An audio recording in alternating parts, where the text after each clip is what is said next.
Welcome to the Power of the People podcast. We're really glad you're here. This podcast is about politics, history, current events, and the data behind it all. There's a lot happening at any given moment, news cycles moving fast, strong opinions everywhere, and constant information coming at you from every direction. What we're trying to do here is slow that down a bit and make space to actually understand what's going on, not just react to it. And a big part of that is understanding the context at play. Where does something come from? What is the data underneath the headlines that we're all seeing? And we don't think that we can assume or that you have to know everything that's going on in order to understand the basic context to understand the things that are impacting all of our lives. And we really think that it becomes a lot clearer when each and every one of us can connect the dots. That we can connect the dots between the history, the patterns, the data, the headlines. That's what this space is actually for helping people understand where those dots are actually meant to be connected. And in a way that's meant to be accessible, not overwhelming. I'm Andrea.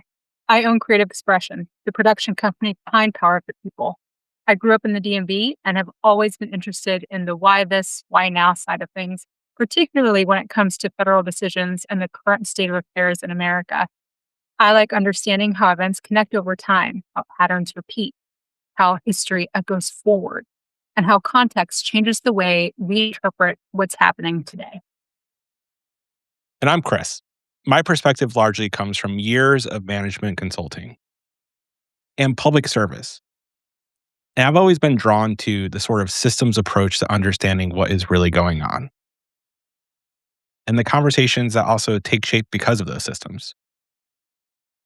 I really love to dive deep into the technical issues that we're all experiencing, but also talk about the policy and the structure and the data behind it all. And underneath that lays a whole bunch of political narratives that I'll also help dive us deep into to get a better understanding for what's really going on. In fact, between the two of us, we have over 40 years of experience supporting the government through plan transformations, management consulting, and IT. And for this podcast, the idea isn't agree to everything or to present a single interpretation on any one topic. It's to explore those very subjects from multiple angles and try to ground them in something real, whether it's data, history, or both. Each episode will take a topic, something that's in the news, something historical, or something that keeps coming up in conversations. And we'll break it all down. We'll look at what's actually happening and what led up to it and what the available data can tell us and can't tell us about what's really going on. The goal isn't to simplify complex issues into something shallow. It's to make them easier to engage with honestly. No assumptions that you already know everything and no pressure to adapt our specific viewpoints. Just holding space to understand things a little more clearly. So, our first episode, we're going to dive into my book. It's a new top-selling book on Amazon. It's called You Shouldn't Have to Kill to Get Ahead: Reimagining Wealth, Power, and Belonging in America. This is really a data-driven form of artwork, of stories that highlights my personal background, as well as provide a platform to address the actual systemic issues our country is facing. And it's really not meant to be a political hit piece on any one party, but really it's more perspective that's grounded in data, history, my lived experience, and ultimately culminating with what I call a fair deal for America that can be the beginning, but not the end, to fixing the problems that we're all facing. So, Chris, what inspired you to write the book? I was running for the state legislature here where I live in Connecticut in 2024. One of the most wild political campaigns ever in American history. And I had knocked on thousands of doors talking to people of all political backgrounds about what problems they really wanted to see solved. And what I heard over and over and over again was basic things like affordability and actually having government work and just having life be a little bit easier. And then I saw how the national media landscape was talking about the election and how entertainment was driving this frenzy and how ultimately we elected someone who didn't seem interested in actually solving those problems once they came to power. And so I just wanted to put into book form how I thought we got to now as a country and what we could really do about it to just help people understand that the systems are broken, but they're also broken very specifically because decisions were made decades ago that got us to this point. And once you understand that, I think it becomes easier to see that we can make different decisions to put us on a new direction. That's the entire point of the book. And that's why I wrote it in the first place. So, saying broadly that the systems are broken is a pretty impactful statement. Can you give an example of maybe one very serious decision that's caused issues in today's world? Yeah. So there's a couple to pull from. The one I would point to the most is when Reagan came in and overhauled our tax code, overhaul our regulatory environment to prioritize short-term corporate profits over long-term stability, over the wages that workers earn, had a meaningful impact. And if you look at the sort of graphs that are available out there, you can look at how a American worker's productivity and their wages were pretty well connected. They were almost perfectly correlated. So the more productive American workers were, the more they got paid. That was true from some of sort of the 1940s to the 1980s. And then from the 1980s on, after all these decisions got made by the Reagan administration, who, by the way, knew what they were doing when they made it, and we have that documented by themselves, then you see that an American worker's productivity and their wages are just no longer connected. And since then, American workers have started producing more per hour. They are working more hours, and yet they're earning less than previous generations. And that just fundamentally sets up a more unfair system where people don't want to participate in it anymore. And the other data point I would share with you for this particular question is just that in the United States of America right now, the land of opportunity, the biggest indicator of how wealthy you will be is however wealthy your parents are. Ooh. Yet we talk about this sort of meritocracy that you can become whatever you want to become, but the data doesn't show that. The data says you could become whatever your parents were able to afford you to become. That isn't how it was meant to work. So, that from a generational standpoint ripples, right? Yeah. It's not just a current state issue. This is going to be an ongoing issue. And you're saying from the 1980s forward until the system gets corrected, right? And it's only going to keep getting worse and worse and worse for most people. Yeah. Okay, so let's take it back to what you said about we're working longer hours and we're more productive, but we're being paid less. So you and I, we're in the millennial generation. Mhm. And we've now seen at least two recessions that have directly impacted our ability to bring money in and to sustain ourselves in our lifetime. So without knowing what else the future may hold, Yeah. I mean, that's actually kind of a very scary thought, isn't it? It's incredibly scary. And let's back up to the biggest recession that we lived through, the 2008 financial crisis. And what I don't think it's covered enough, and because this channel is all about data, I'm going to keep throwing stats at you. Stats that Okay. are, by the way, found in the book for those who are interested. But one of the charts that I put in there is after the 2008 financial crisis, for the next decade, the next 10 years, if you look at the entire spread of where people are on the economic ladder, the only group of people who actually were worth more a decade out from that financial crisis were the richest group of people. Everyone else were still worse off. And that's because the system we have bailed out the banks, it bailed out Wall Street, but didn't necessarily bail out homeowners. They didn't bail out the ordinary working class people. And you see that 10 years later that people were still in the process of recovering. And that means your 401k, that means your home equity that you had in it. It means the job that you lost and how to start over somewhere else. All of that stuff is hard to climb back from. When you're in the sort of top 5%, the top 10% even of this country, and a lot of your wealth is in investments, and you can actually use those big downturns to invest a whole lot more. Like Warren Buffett would say, buy when everyone else is fearful and sell when everyone else is greedy and like Yeah. happy. Well, when Yeah. you have the money to do that, that's a great technique. But when you're barely able to survive, you're just kind of at the mercy of the system. And we can see that 10 years out in 2018, There's only one group of Americans that were better off. And if the answer to all of our future recessions that we're going to have, and who knows what's about to come around the corner, is that the way we bail out the entire society is only by bailing out the rich folks and hope everyone else can just make it, doesn't feel like a sustainable answer. Yeah, it's trickle down theory still having, its implications in society. And like I think like so many other systems, the idea may work on paper in some utopia version of the world.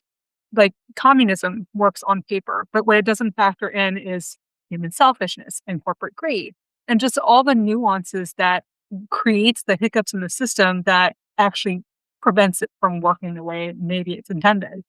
But I've also heard recently that this economy is shaped like a K, where you have the elite of, the economy doing very, very well, and then the majority of folks on the bottom struggling. I think that that sort of resonates with what I'm seeing. But Chris, I don't know, is that indicative to the research you've been doing? Yeah, that fully tracks. I also want to circle back and hold me to coming back to this K-shaped economy for a second. Mhm. But Sure, when we say the trickle down theory may work even in theory, and I just want to like zoom in on that one idea for a second because sure. the Reagan team and his administrative team were the ones to implement it in the first place. And it's been part of our mythology, Democrat Republicans at the national level ever since. Yeah. And here's the thing that we need to know. And this, like, there's some quotes in the book about this. The director of the Office of Management and Budget, who was putting together Reagan's budget, knew it didn't work even in theory. And they quite literally changed their like 1980s computer system to give them the answer they wanted because they said, it's all based on faith, anyways. They knew it Mm, at the time. And then fast forward when President George W. Bush and his team were looking to run and looking to figure out how to have a justification to do more of the trickle down economics tax cuts for the wealthy is another thing that gets tossed around a lot. mhm, Well, an economist known as Laffer was having dinner with Donald Rumsfeld and Dick Cheney and someone else. I can't remember the name. And they were talking about how do we sell this? And he drew what is called the Laffer curve that gets taught in economics classes today on a mhm, napkin at that dinner to try to justify what just isn't justifiable, even in the theory side of it. But they mhm, put this quasi economics around it. And even when you take it at face value, even when you say, hey, maybe they were just wrong and just didn't understand the theory.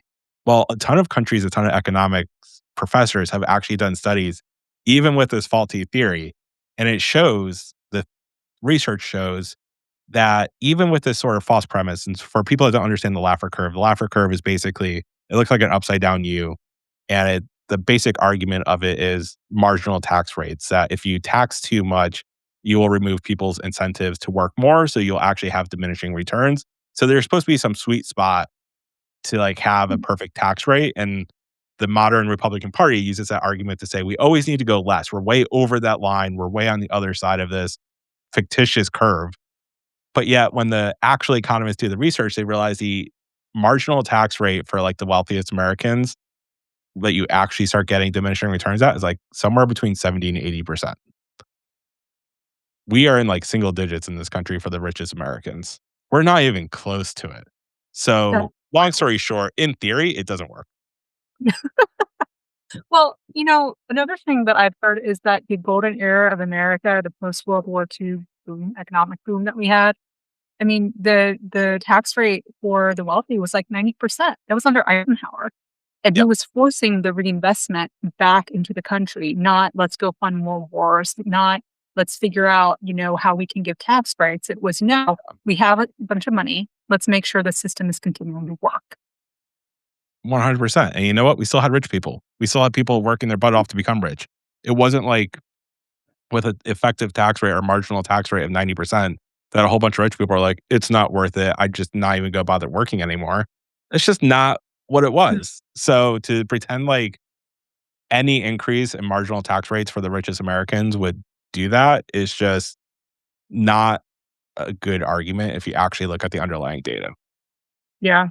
Well, and then given the fact that there are many very rich corporations who pay virtually nothing in income taxes is another thing that really gets me. Like, I know there are some very, very big names. I think we could pull up a list and actually have it, something we can share. But it's just, as someone who's just trying to make ends meet, knowing how much I have to pay in taxes, you kind of read it and you're like, that's not fair. The knee jerk reaction. Not only is it not fair, it's extra not fair when you look at corporate profits over time and realize that the profit margins of the largest companies, the most profitable companies, have more than doubled since the 1980s. Mhm. Just the margins. And so everything we're buying, we're sort of paying this corporate tax because they can increase the prices without any real competition anymore for the largest companies. And it's also a fundamentally unfair system because if you're a small business, if you're a mom and pop diner on Main Street, you're still in a very competitive market because you still have to compete with McDonald's and Wendy's and Burger King. But if you're McDonald's and Wendy's and Burger King, you can absorb a loss in that one town for a while and outlive that mom and pop diner. You can benefit from uh, scale. You can benefit from your ability to lobby Congress to deregulate your particular niche and how you want it to be regulated in the first place. It just all adds up on the same ideology that basically says the only thing government should really be doing is supporting big business. That's fundamentally like an ideology we have in this country we don't talk enough about. Well, I mean, why don't we talk about it a little bit more here? So, why is that a bad idea to have the government being so focused on big business as the key mechanism? Two things. One, every time we've done that in history, the economy collapses. Oh, The second part I would tell you is government is the only institution that we have that is supposed to represent everyone. It will never do it perfectly. It will never be a perfect instrument. But what government is meant to do is to set the rules that everyone else has to play by if you're just purely talking about economics.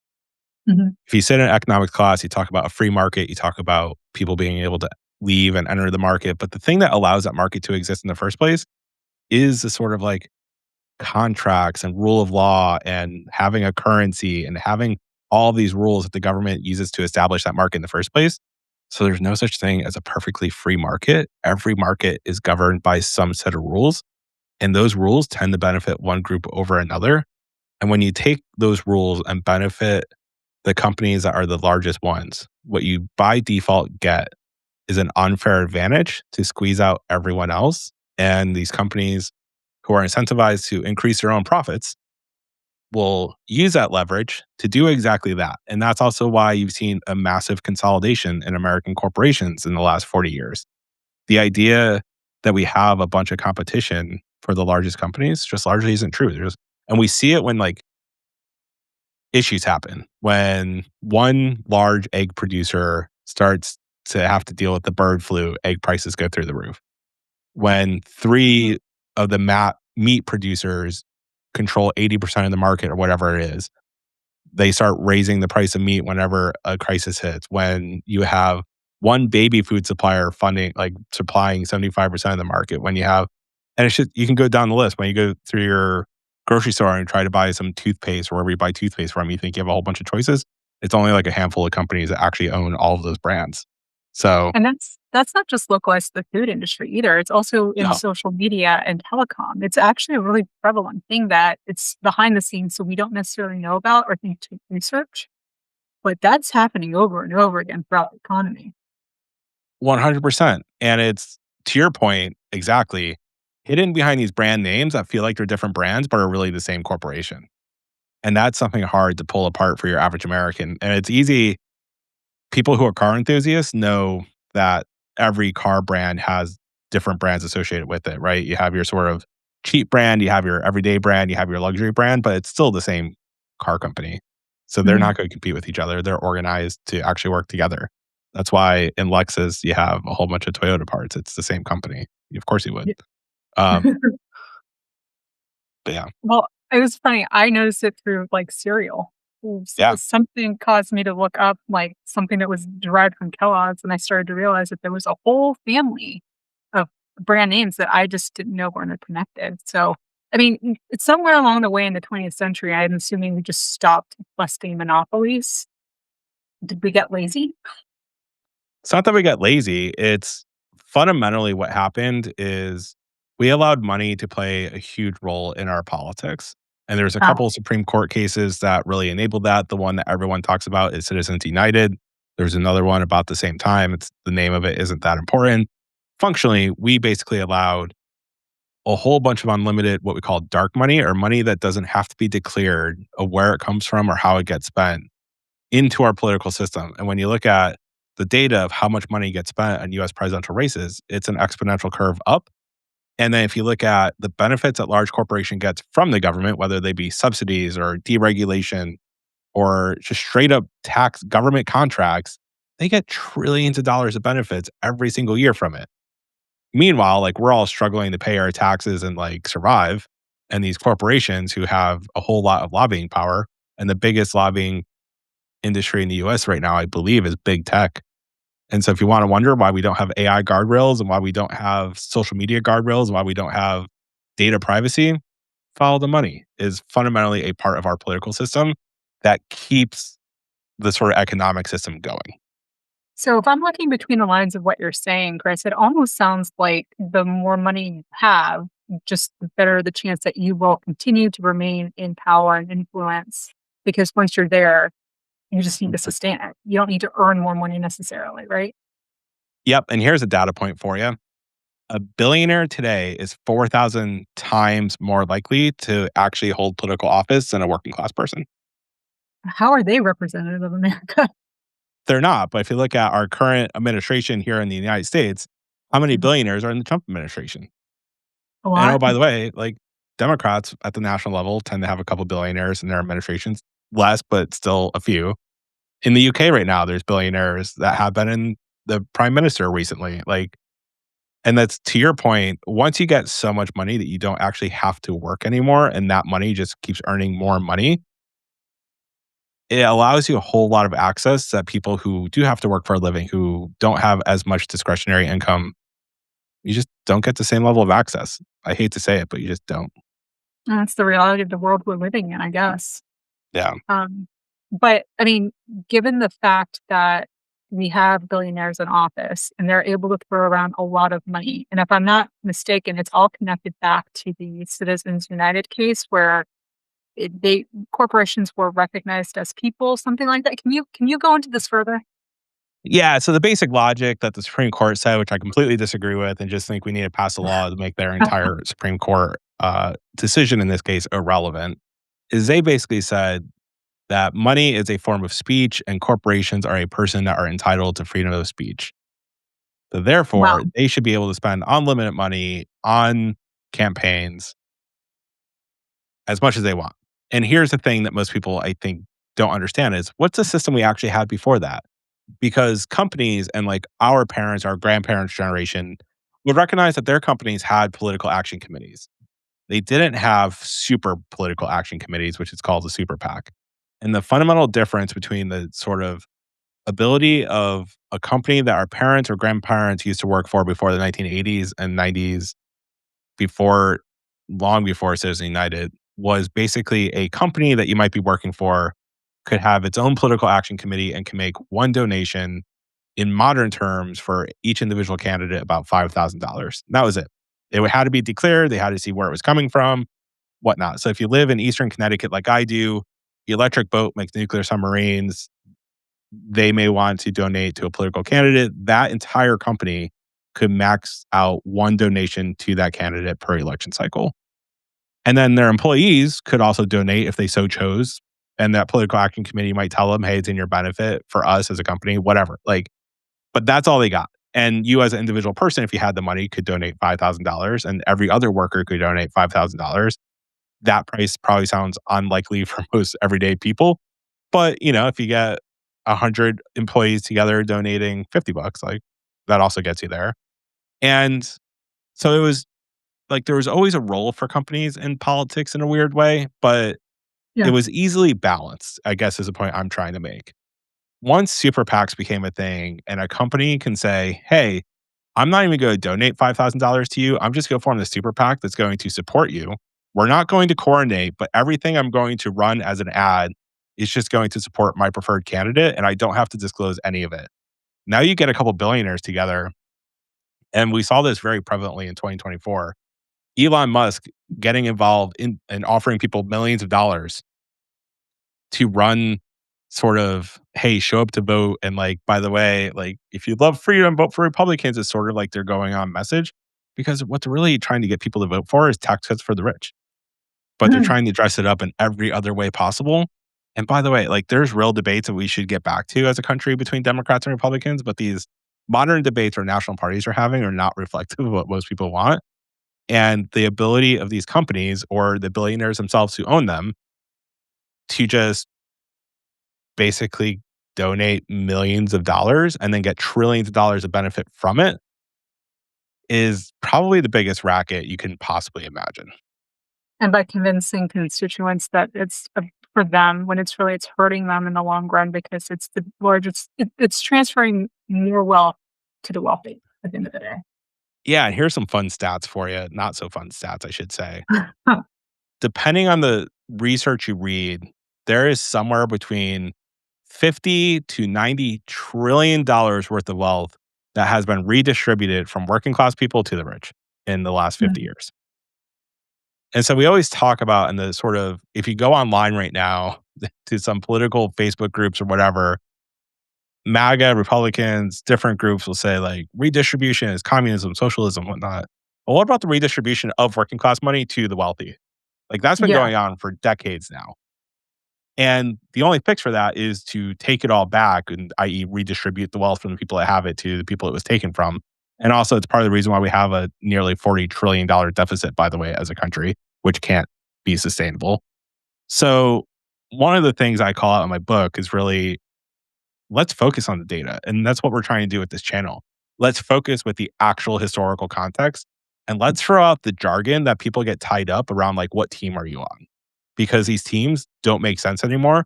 The conservative movement in this country is not trying to conserve anything. The national progressive movement, it's been a long time since they really tried hard to progress something. So let's just throw Yeah. out those political terms and let's just focus on the underlying data and context so we can be more empowered to make up our own minds. That's what the book's all about, and that's what this channel is all about. Well, pulling it up again, you shouldn't have to kill to get ahead. I'm looking forward to talking more about this book in future episodes because it's more than just, it doesn't just gloss over across the top. It goes in depth into the pressing issues of today, your background, you connect it all and very, very well. So it's something that we can also really rally behind as we start to explore what is a fair deal for America looking like. I mean, Chris, before we wrap up, are there any other comments that you want to make? No, I definitely look forward to future episodes. I also look forward to diving into more details because I really think the details matter. And oh, by the way, if you're watching this and you're realizing, oh crap, there's a ton I don't know, that's okay. We have done a terrible job as a country teaching civics. That's also part of what this channel is all about, is a judgment-free zone where we can really pull things apart in a way for people to leave with actual understanding. So looking forward to diving more into it. Also looking forward to having viewers participate at some point.